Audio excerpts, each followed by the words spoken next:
Wow, what a great looking sight out there. Hi, my name is Tim Ehlerding. I am an MBA graduate of WGU University, and I'm proud to say that. But now, it's worth it. Yeah, WGU is a great university, yes. You know, there's a little known principle in physics that I want to share with you. It's called the law of sensitive dependence upon initial conditions. Okay, the law of sensitive dependence upon initial conditions.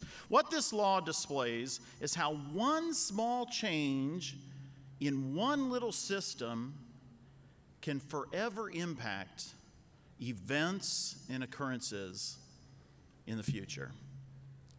Let me explain. You're walking in Buffalo, New York, 2 weeks ago on a Sunday morning, all right? It's sunny out, and you're walking in the hills surrounding the city of Buffalo, and up on the top of this hill, there's this large boulder that's just sitting right there at the top of the hill. Looks like it's ready to go, but it just continues to rest in this position of equilibrium. And you're walking along, and on that boulder, you see a little fly. Now, being a good Hoosier, you look at that fly, and you want to swat that fly. But you decide you're not going to swat that fly. Instead, you walk up to the fly, and ever so slightly, you blow the fly away.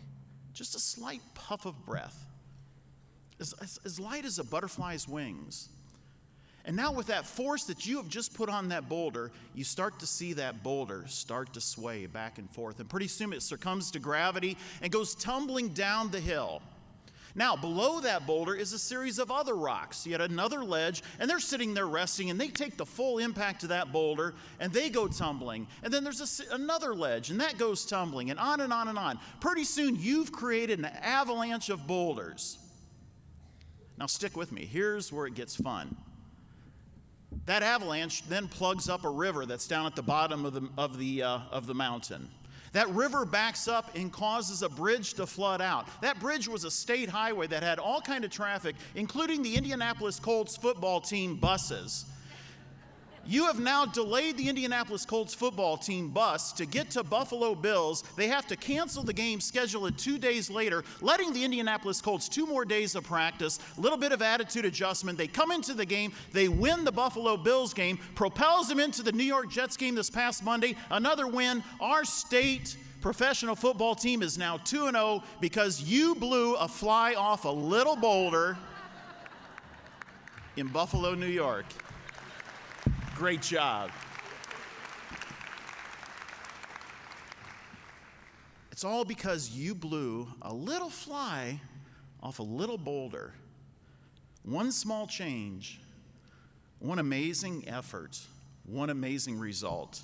You, fellow Indianapolis Colts fans and saviors, are now an example of the law of sensitive dependence upon initial conditions. And that's what you're doing today. Every one of you, you are starting this avalanche. It's an avalanche of excellence, all initiated when you clicked a mouse. You know what? And it's even before that. You made a decision to make yourself better. And it was a very simple decision, a decision that took you months and years to experience, to fulfill, but it was a great decision. That little decision has forever changed the future of our state of Indiana. And here's how you changed your world. Some of you have children. We're going to actually hear a great story here coming up about a child that's 10 days old, I believe. Yeah, exciting stuff. But you know, these children are watching you at all times. And these children are seeing you achieve excellence here with WGU. And they're looking at you and they're saying, well, if mom or dad can do that, or my aunt or uncle or John at 72 can do that, you know, so can I. You have now caused your children to achieve excellence because of what you've done. And they're going to cause their children to achieve excellence the same way. All because you made a simple decision to make yourself better.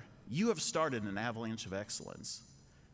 And if you don't have children, think how many people in the last, 6 months or however long it's been since you've graduated, they've come up to you and they've pat yourself on the back, they've shaken your hand, they say, congratulations, good job, whatever. Think how many people you've impacted by simply doing this with WGU. You have started an avalanche of excellence because now they look at that and they say, well, heck, if Tim Ehlerding can do that, I can do that too.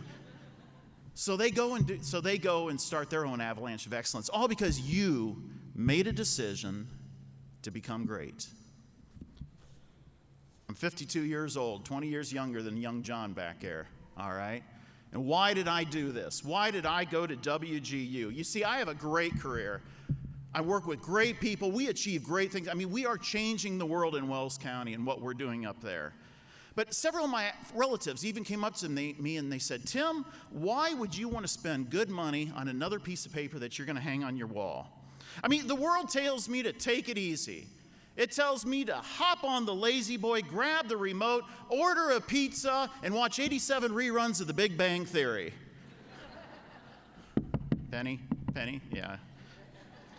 You know, the world tells me I deserve the rest. But you know what? Here's why I'm here. And for 260 of you today, and I hear we're over quite a few more graduates, here's why we're here. Resting's not in us.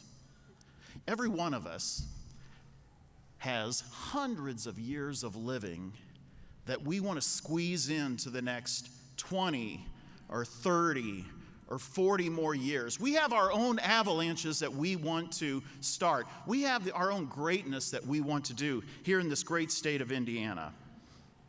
I know very few of you, and I can tell you, but I know every one of you. And because of what you've done, I am excited about the future of the state of Indiana right now. I'm excited about what can happen. I'm excited about the avalanches of excellence that are going to take place in the next few years because you made a decision to become great. So I thank you for allowing me that optimism. I wish you nothing but the best, and I especially wish each and every one of you, and including my family and friends who I want to thank before I get off this stage, or I'll hear about it this afternoon, but I just want to wish every one of you God's blessings in the future. Thank you.